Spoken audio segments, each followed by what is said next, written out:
coming back to school with me. We could have done it all so easily.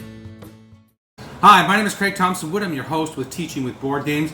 Here today to talk about a new Kickstarter that I got in called On the Origin of Species by Artana Games. So after this very brief introduction, I'm going to do the report card as I normally do. I will then show you the game as I normally do, but then I'm going to talk a little bit about the game because there's something about this game that was unusual in terms of many of the games that I've reviewed. I just want to talk a little bit about that before I go into my final thoughts. So I'm looking at the number of players for On the Origin of Species. I give it a B. It plays between 2 to 4 players. As I understand, there are some solo rules. Doesn't say anything about here about being 1 to 4 players. But I've heard, I think I seem to recall reading somewhere there's 1 to 4. With the box saying 2 to 4, I'm going to go with that. And so I give it the B because that's my sort of standard for a game is, 2 to 4 players is your B range. For learning, I'm going to give the game a C minus. It really... and this is something I'm going to talk about more afterwards too. It really disappointed me in terms of the learning that I was expecting to see and the learning that it's actually doing. In some ways it talks about habitats, but the habitats are only land, air, and sea. I mean, there's a lot more habitats than that. And the, knowing the dates that Darwin traveled around the Galapagos Islands and the names of the different islands and the Latin names of these different species, it's just trivia. It's nothing, none of this core knowledge that I think that people should be understanding and helping to develop understanding of these big ideas. So yeah, C minus. For fun, I'm going to give the game a B plus. I thought it was a really fun game. I think in terms of a game, it's a good game. It has some interesting elements and things, especially when you play the advanced rules. Once you get used to the basic rules, those are fine. But once you get to the advanced rules, that's where the really difficult decisions and the more interesting things start to happen, and you see different things happening with the scoring and everything like that. I would highly recommend going for that. I mean, if you're not looking for a board game which is highly educational, it's a great game just for fun. So if you're not looking for an educational board game, I'd recommend this one. It's a good game. It's fun. It just doesn't have that educational component, like as I said earlier. For time, I'm going to give the game a C.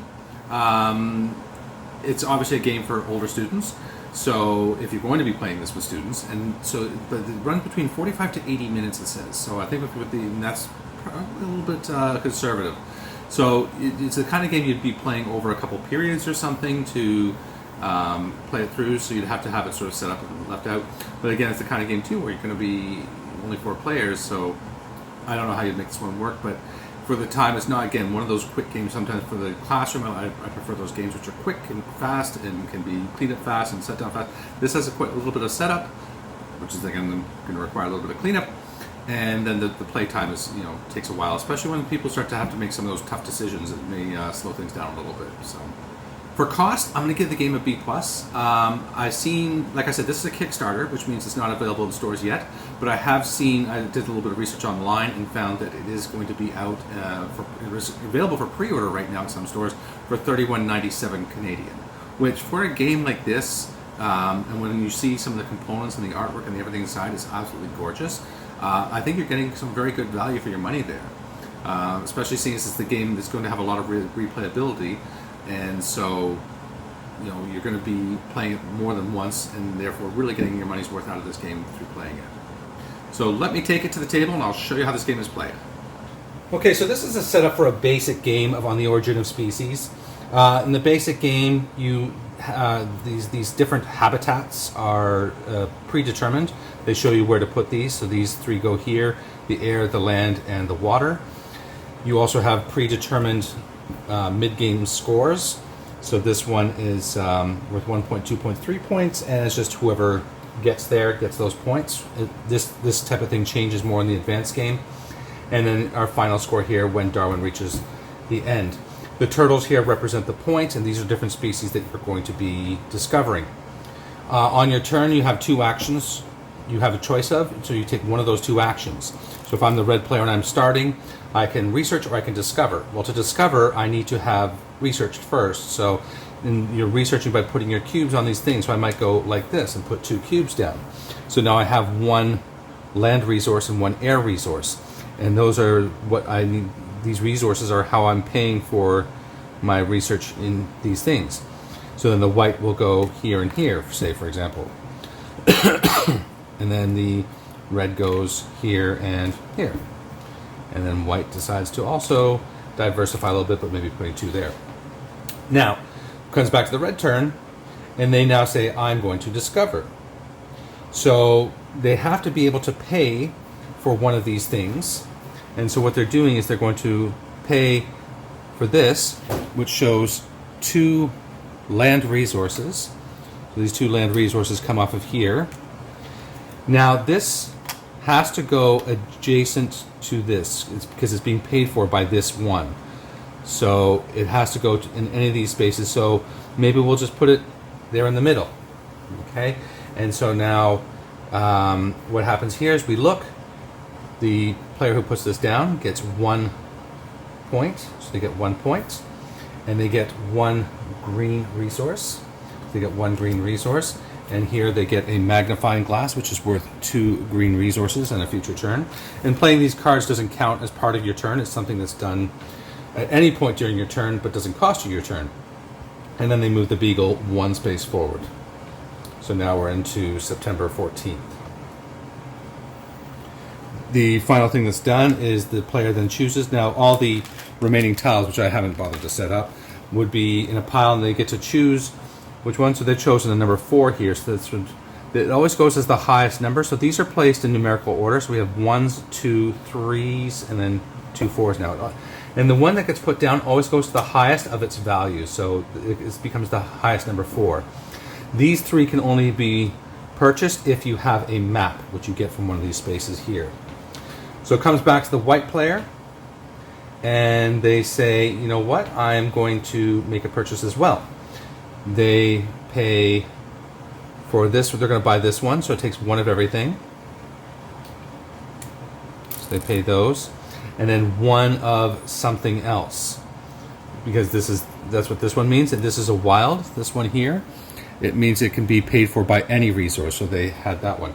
Now, being a number 2, what they can do here actually is they can overlap this number 1. So they're going to get rid of that 1. Oh, now the number 1, when it was done, would have flipped over, showing that it has 1 resource, land resource available there. So now this is coming down here. And I'm only doing this just to, no strategic reasons, just to demonstrate that you can. So where there's 2 cards overlapping here, a blue and a green, they get a choice between the 2. So maybe they take the blue, so then they're getting 2 jellyfish. And they also get one of these Darwin characters. And these Darwin characters, I'll leave you to discover their abilities and what they do. So I'll just, they can just take 1. And then it's flipped over. Now anybody who goes here is going to get a blue and a yellow. Now, and then the beagle moves 1 more forward. So the game is going to continue, and as it goes on, now maybe it's the red player's turn, so maybe they want to go there now, because now they can get 2 resources for 1 cube, because this cube now represents 1 jellyfish and 1 feather, or 1 water, 1 land habitat. And then they'll put another one, say, here. And then the white player also likes that space because it's got lots of stuff there, and they go here.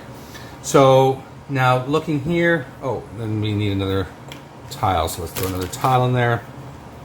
So it'd be a top of a 2, so it's going to slot into there. So red player now has, let's see, they have water in abundance, 2 water. Okay, so let's check this out. So they're going to take this one, okay, this one, and it requires 3 water, 2 land, and 2 of anything. So they're paying 1, 2, and this counts as a water and as an air. So that's 1, 2, 3 water with that. 1, 2 of anything. So remember, this is both, so this is 2 resources. So 1 from there, 1 from there, and then use this card for their 2 land. Now, because all 3 of these tiles paid for it, this tile has to be touching all 3 of those tiles, so it would come down into this space. It has to. This is the only place it could be placed. Not even here, because it has to be next to this one, because this one also contributed to its cost. And so then the player would get, so that got 2 for that one, 3 for that one, and then they get their cards, and so on. So the board is going to evolve as the game goes on, and the vehicle is going to move through, and you're going to score your points. So it's a lot of resource management, figuring out, and also knocking players off tiles that they want. So say that, well, actually the 3 could come here even. So say that they put this one here. This is another place it could have gone. So the white player's cube was there, so it's knocked off. They don't get to use that resource anymore, but they do get the point. For every cube that they had on there, they get 1 point for that. So there's this whole sort of different strategies, the things you might be doing throughout the game.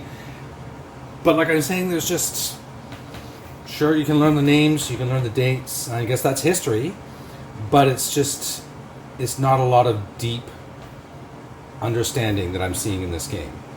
If you disagree with me, please leave a message in the comment section below. We can certainly start up some dialogue. So, I wanted to talk a little bit about this game. And, you know, when I talked about the learning, you know, I talked about how disappointed I was with it. And that is because I was put onto this game because I got an email from Genius Games informing me of a Kickstarter. Not that the email was addressed to me specifically. It was to all their backers of their previous Kickstarters, and I had, you know, kickstarted some of this stuff before. So I thought, great, another game by Genius Games. That's a no-brainer for me. Math for Love, in. Genius Games, in. These are great companies. They do some great things with educational games. This is not even thinking twice about this one. I was in. And then I got it in, and you know, the first thing that kind of confused me is that it said Artana, and I'm looking, and I don't see, you know, Genius Games on here, and I thought this is from Genius Games, right? No, on the back. Okay, then, where were they? Yeah, then you got Genius Games named down here. So I actually had to go back and look at it again because when I played it, like I said, the educational component is not to the level of what I'm used to seeing from Genius Games. Genius Games usually does amazing stuff. I'm thinking of games like Cytosis. I'm thinking of games like Ionic Compound Building Game.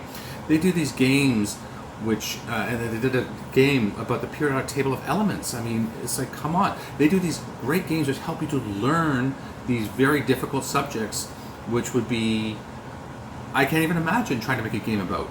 But they do it, and they do it well. And then there's this.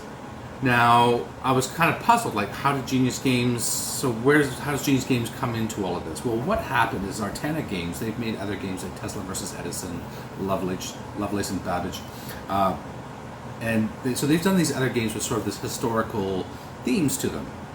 And so now, at some point, Genius Games has bought out. They've taken Artana Games, and they have, so that they become part of Genius Games.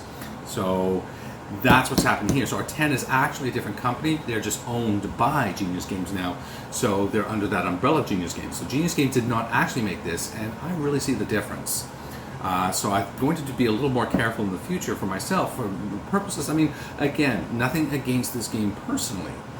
I was just expecting something very different. From Genius Games, I'm looking for those games which have those really strong educational components and just brilliant in terms of the way that they're teaching these scientific and concepts. And that just wasn't this. Good game, just lacking what I was looking for, particularly for this channel.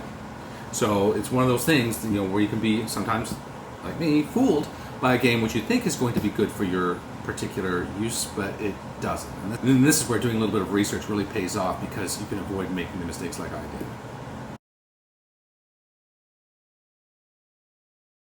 Well, that's going to wrap it up for today's episode. If you have any questions about On the Origin of Species, or if you have any other ideas for games you might like to see, if you know of other games from Artana that you might like me to review because you think maybe they have more of that educational component to it that I think this game is lacking in, please leave me that message in the comment section below. And like I said, if you disagree with me, if you think this game is wonderful and teaches you all kinds of things about history and Darwin and the origin of species, then leave me the message in the comment section below. I am more than willing to set up a dialogue, and to, if you can prove it to me otherwise, then hey, I'll be the first to admit that I'm wrong. But if you have any other things you might like to hear about on the channel, any games you might like to see played, or just anything at all, just leave me that message in the comment section below. I do love to hear from the viewers. Well, that's going to wrap it up for today. Until next time, I'm Craig Thompson Wood, your host with Teaching with Board Games, saying thanks for coming to the classroom. Are you coming back to school with me? good. I've done it all so